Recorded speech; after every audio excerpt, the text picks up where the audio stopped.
Quand vous allez acheter vos poissons, ils vont vous être donnés dans un sac de transport. Ce sac est conçu justement pour pouvoir transporter vos poissons du magasin jusqu'à votre aquarium. Arrivé chez vous, le premier temps qu'il faut mettre en place, c'est faire flotter le sac dans l'aquarium.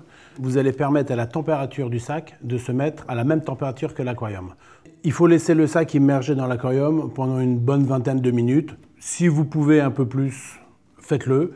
Si on ne faisait pas cette transition, il pourrait y avoir un écart de température et un choc thermique pour les poissons, c'est un écart de plus ou moins 2 degrés. Donc on pourrait effectivement stresser le poisson encore un peu plus qu'il n'a été pendant le transport. Après, l'étape suivante, ça sera de percer le sac avec des petites aiguilles. L'intérêt de faire rentrer de l'eau dans le sac d'achat par des petits trous permettra au poisson de s'acclimater progressivement. Donc là, nous allons laisser pendant un quart d'heure le mélange se faire. Cela fait un quart d'heure que les poissons ont subi leur mélange à l'intérieur du sac.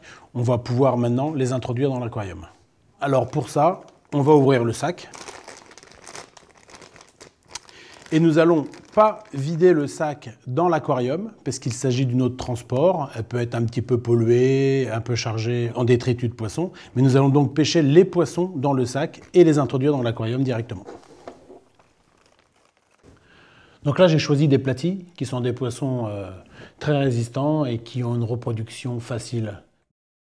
Donc là, une autre espèce de poisson très intéressante pour débuter, c'est le plus connu de l'aquariophilie, c'est le guppy. Alors il existe plein de couleurs de guppy à ce jour.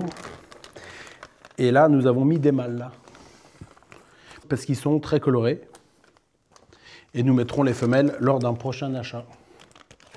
Il faut compter environ un mâle pour 2 à 3 femelles. Voilà.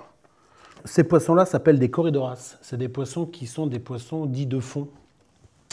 Dans un aquarium, il est intéressant d'avoir des poissons à différents niveaux de l'aquarium, c'est-à-dire des poissons de surface, des poissons qui nagent en pleine eau et des poissons qui vont être sur le fond. Ils vont permettre de fouiller et de remuer un petit peu les substrats et aussi s'alimenter.